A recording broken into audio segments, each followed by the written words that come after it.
कराऊंगा एसएसटी और आपका जो पहला टॉपिक है वो है स्वर्णिम भारत प्रारंभ से लेकर 1206 ईस्वी तक। तो चलिए शुरू करते हैं आज का पहला चैप्टर।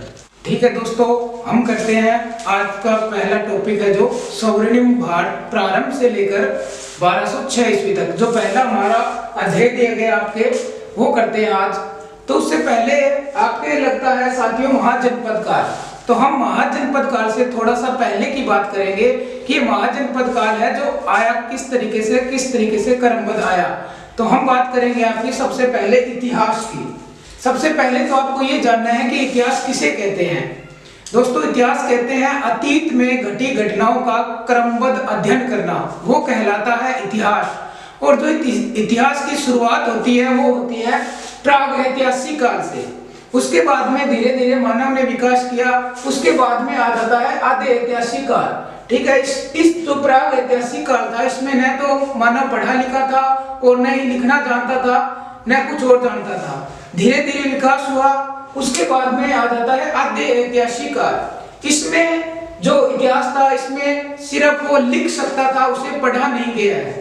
उसके बाद में आता है ऐतिहासिक काल, इसमें पढ़ा भी गया है और लिखा भी गया है। उसके बाद में धीरे धीरे आगे का जो इतिहास आता है वो आती है हमारी सिंधु घाटी सभ्यता। सिंधु घाटी सभ्यता के बाद में आती है हमारी वैदिक सभ्यता। और वैदिक सभ्यता को हम बांटते हैं दो भागों में। एक है ऋग्वैदिक काल, जिसमें हमारा एक वेद लिखा गया था ऋग्वेद। और आप जानते हैं कि हमारे 4 वेद हैं, ऋग्वेद, सामवेद, अथर्ववेद और यजुर्वेद। पहला जिसमें ऋग्वेद लिखा गया था वो काल था ऋग्वेद काल। और बाद में जिसमें बाकी के तीनों वेद लिखे गए थे वो हमारा काल था उत्तरवैदिक काल। इसके बाद में जो आपका टॉपिक लगता है महाजनपद काल, इसके बाद में जो हमारा टॉपिक लगता है महाजनपद काल, उसके बारे में पढ़ेंगे। साथियों पहले तो हम देखते हैं कि महाजनपद का किसे कहते हैं। देखिए पहले जो था वो बना था कबीला। हमारे लोग रहते थे किसमें रहते थे? कबीले में। पहले बना था कबीला और कबीला का धीरे धीरे विकास हुआ। कबीला में लोगों का धीरे धीरे विकास हुआ, संख्या ज्यादा हो गई तो इन्होंने धीरे धीरे आगे चलकर किसका रूप ले लिया? आगे चलकर उन्होंने रूप ले लिया जन का। फिर धीरे धीरे उनके बाद में उनका और विकास हुआ, जनसंख्या बढ़ती गई। उसके बाद में आगे उन्होंने रूप ले लिया जनपद का। ये उससे थोड़ा बड़ा हो जाता है, इसे कहा जाता है जनपद। इसे क्या कहा जाता है? जनपद। उसके बाद में संख्या और ज्यादा बढ़ी और उन्होंने रूप ले लिया था महाजनपद का। उन्होंने किसका रूप ले लिया था? महाजनपद का। और जो महाजनपद की संख्या बताई जाती है वो बताई जाती है 16। और इन जो महाजनपद का उल्लेख है वो हमारे बौद्ध धर्म है अगुंतर निकाय और एक जैन ग्रंथ है भगवती सूत्र, इनमें इनका उल्लेख मिलता है। अब देखिए महाजनपद क्या होता है। जिस तरीके से वर्तमान भारत की अगर हम बात करें, वर्तमान भारत को जिस तरीके से 29 राज्यों में विभाजित किया गया है उसी तरीके से उस समय का जो भारत था उसको 16 अलग अलग राज्यों में विभक्त किया गया था। तो हम आज इनके विषय में पढ़ेंगे कि 16 अलग अलग राज्य है जो ये महाजनपद है, इनका क्षेत्र कहां पर था, किस तरीके से ये थे। तो अब देखिए हम जानेंगे हमारे जो 16 महाजनपद थे उनके बारे में।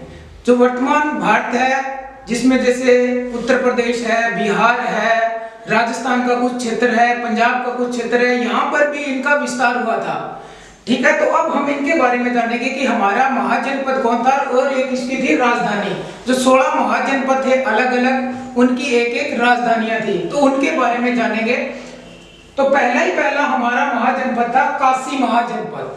ठीक है, और इस काशी ये जो वर्तमान में उत्तर प्रदेश का इलाका है वो किस में आता था? काशी महाजनपद में आता था। और उसके बाद में इसकी राजधानी थी वाराणसी। काशी जिसे वर्तमान में जैसे हमारे माननीय प्रधानमंत्री नरेंद्र मोदी जी का निर्वाचन क्षेत्र भी वाराणसी है।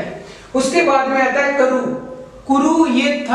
ये जो वर्तमान में दिल्ली का भाग है, वर्तमान में जहां पर दिल्ली है, इंद्रप्रस्थ इसकी राजधानी थी। ये दिल्ली का प्राचीन नाम था इंद्रप्रस्थ। अगला जो हमारा महाजनपद आता है ये आता है अंग। अंग जो है हमारा बिहार के क्षेत्र में पड़ता है और इसकी जो राजधानी थी चंपा। अगला जो हमारा महाजनपद आता है मगध। ध्यान रखना दोस्तों, ये है सबसे शक्तिशाली जनपद था मगध, और ये वर्तमान में जो बिहार का क्षेत्र है वो इसमें आता है, शक्तिशाली जनपद था मगध। यहाँ पर आगे हम आपके चैप्टर लगता है मौर्य वंश है, जैसे शुंग वंश है, ये इन्होंने शासन किया था मगध पर। उसके बाद में इसकी राजधानी थी राजगृह, जिसे गिरिवज्र भी कहा जाता है, और कालांतर में इसका नाम पड़ गया था पाटलिपुत्र, और पाटलिपुत्र का जो वर्तमान नाम है वो है पटना। पटना हमारे बिहार की राजधानी है। उसके बाद में देखिए वज्जी, वज्जी और वैसे इसकी राजधानी थी विदेह। वैसे वज्जी और वैसे इसकी राजधानी विदेह। उसके बाद में हमारा छठा महाजनपद आता है मल, और मल कहते हैं पहलवान को, हिंदी में जो मल है कहते हैं पहलवान को, और इसकी राजधानी याद कर लेना कुशीवती। ठीक है, चाहे मल होते हैं पहलवान, क्या करते हैं कुश्ती, तो इस तरीके से आप इसको याद कर लेना कुशीवती, और इसे कुशी नारा भी कहा जाता है। और जो गौतम बुद्ध थे, महात्मा बुद्ध थे, उनकी मृत्यु भी इसी स्थान पर हुई थी। उसके बाद में अगला जो जनपद आता है वो आता है चेदी, और इसकी जो राजधानी थी ये थी शक्तिमती। इसके बाद में हमारा आठवां जो महाजनपद आता है वो आता है वत्स। वत्स की जो राजधानी थी वो कौशाम्बी। वत्स की राजधानी कौशाम्बी, वर्तमान में मध्य प्रदेश का यहाँ का भाग इसके अंदर आता है। देखिए अगला जो हमारा 9 नंबर जनपद आता है वो आता है कौशल, और मध्यवर्ती उत्तर प्रदेश का भाग इसमें सम्मिलित आता है, और इसकी जो राजधानी थी अयोध्या। अयोध्या के बारे में आप सभी जानते हैं कि अयोध्या में भगवान श्री राम का जन्म हुआ था। उसके बाद में हमारा 10 है पांचाल। अगला हमारा 10वां जो महाजनपद आता है वो आता है पांचाल, और इस पांचाल की राजधानी थी अहिच्छत्रपुर, और ये अहिच्छत्रपुर हमारे नागौर में पड़ता है। नागौर का प्राचीन नाम था अहिच्छत्रपुर। अगला जो जनपद आता है वो आता है मत्स्य। ये इसमें राजस्थान जैसे हमारे जिले आते हैं, जयपुर, अलवर, भरतपुर के जो जिले हैं वो इसमें मत्स्य में आते हैं, और इसकी जो राजधानी थी वो थी विराटनगर, और इस विराटनगर में इसे वर्तमान में बेराट कहा जाता है।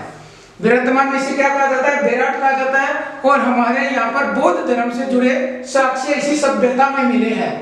अगला जो हमारा जनपद आता है वह आता है सूरसेन। ये भी हमारे राजस्थान और उत्तर प्रदेश का कुछ भाग इसमें आता है सूरसेन में, जो इसकी राजधानी थी मथुरा थी। मथुरा वर्तमान में उत्तर प्रदेश में पड़ता है। अगला जो हमारा महाजनपद था वो था अष्ट। अगला जो हमारा जनपद है कौन सा है? अष्ट, और इसकी राजधानी थी पोतन। नंबर 14 पर हमारा जो महाजनपद आता है उसका नाम था अवंती, और अवंती की राजधानी थी उज्जैनी, और जिसे वर्तमान में उज्जैन कहा जाता है। उज्जैन पड़ता है हमारे मध्य प्रदेश में। अगला जो हमारा 15वां महाजनपद है उसे कहा जाता था गंधार, और गंधार की जो राजधानी थी तक्षशिला, और इस तक्षशिला के आचार्य थे चाणक्य। तक्षशिला के आचार्य कौन थे? चाणक्य यहीं के आचार्य थे। और हमारे गांधार जैसे महाभारत काल में हम देखते हैं तो वहां पर आते हैं धृतराष्ट्र, उनकी जो पत्नी थी गांधारी, जिसे नाम से जाना जाता था, वो गांधार की राजकुमारी थी। और हमारा लास्ट 16वां जनपद आता है कंबोज, और कंबोज की राजधानी थी राजपूत। तो दोस्तों ये थे हमारे 16 महाजनपद, जिनकी आपको नाम और जिनकी राजधानी आपको याद रखना है। तो हमने 16 महाजनपदों के बारे में पढ़ लिया था, वो भारत के 16 महाजनपद थे। अब हम पढ़ेंगे अगले हमारे राजस्थान के जनपद। राजस्थान में उस समय 4 जनपद आते थे, उनके बारे में पढ़ेंगे, और आपके एग्जाम की दृष्टि से बहुत ही इंपॉर्टेंट है। ये जो चारों जनपद है आपके एग्जाम की दृष्टि से बहुत इंपॉर्टेंट है, तो इनको ध्यान से पढ़ना, इनका क्षेत्र, इनकी राजधानी। तो हम पढ़ते हैं हमारा सबसे पहला जो जनपद है उसके बारे में। सबसे हमारा पहला जनपद था जो राजस्थान में आता है वो था जांगल। जो जांगल है वर्तमान में जो बीकानेर का कुछ भाग, जैसे वर्तमान में इसमें आता है बीकानेर, नागौर, इसका जो कुछ भाग है वो आता है जांगल प्रदेश में। और इसकी जो राजधानी थी वो थी अहिच्छत्रपुर, और वर्तमान में जो नागौर का वर्तमान में इसका जो नाम है वो है नागौर। जो पहला जनपद है जांगल प्रदेश, तो इसका जो स्थान है आपको बता दिया बीकानेर, नागौर का कुछ भाग। और ध्यान रखना हमारे जो बीकानेर के शासक बने थे उन्होंने अपने सिक्के जारी किए थे और सिक्कों पर इन्होंने लिखा था जय जंगलधर बादशाह। तो जय जंगलधर बादशाह नाम के सिक्के कहां पर जारी हुए थे? जंगल प्रदेश में। अगला जो हमारा जनपद है वो है मत्स्य जनपद। और मत्स्य में वर्तमान में जयपुर का कुछ भाग, मत्स्य में पड़ता है जयपुर का कुछ भाग, अलवर का कुछ भाग, भरतपुर का कुछ भाग, ये पड़ता है हमारा मत्स्य जनपद में। और इस जो मत्स्य जनपद की राजधानी थी वो थी विराटनगर, जिसका वर्तमान में नामकरण कर दिया गया है बेराट। और बेराट हमारी एक सभ्यता भी है। अगला जो हमारा जनपद है वो है सूरसेन जनपद। जो सूरसेन में है वर्तमान में हमारे राजस्थान का जो जिला आता है धौलपुर। जिला कौन सा? धौलपुर आता है सूरसेन में। और आता है यूपी यानी कि उत्तर प्रदेश का कुछ भाग, उत्तर प्रदेश का कुछ भाग इसमें आता है। और जो इसकी राजधानी थी वो थी मथुरा। और मथुरा पड़ता है वर्तमान में उत्तर प्रदेश में। मथुरा कहां पर पड़ता है? उत्तर प्रदेश में। अगला जो हमारा चौथा जनपद है वो था सीवी जनपद। और इस जो सीवी जनपद की राजधानी थी वो थी नगरी, जिसे वर्तमान में बाद में कहा जाने लगा था मध्यमिका। और जो ये नगरी है ये मध्यमिका है, ये पड़ती है हमारे चित्तौड़गढ़ में। ये पड़ती है हमारे चित्तौड़गढ़ में। राजस्थान का प्यारा सा जिला है चित्तौड़गढ़। और मेवाड़, वर्तमान में जो मेवाड़ का भाग है जैसे उदयपुर, राजसमंद, भीलवाड़ा, चित्तौड़गढ़, वो आता था सीवी जनपद में। और सीवी जनपद की राजधानी थी नगरी। और नगरी को वर्तमान में कहा जाता है मध्यमिका। और नगरी हमारे एक सभ्यता भी है, लोहे युगीन सभ्यता। और जो नगरी सभ्यता है वो पड़ती है टोंक में। और ये इसकी राजधानी थी, ये पड़ती है मध्यमिका चित्तौड़गढ़ में। तो ये थे हमारे राजस्थान के 4 प्रमुख जनपद। तो आज की क्लास में इतना ही। आपको क्लास कैसी लगी कमेंट बॉक्स में जरूर बताएं। धन्यवाद।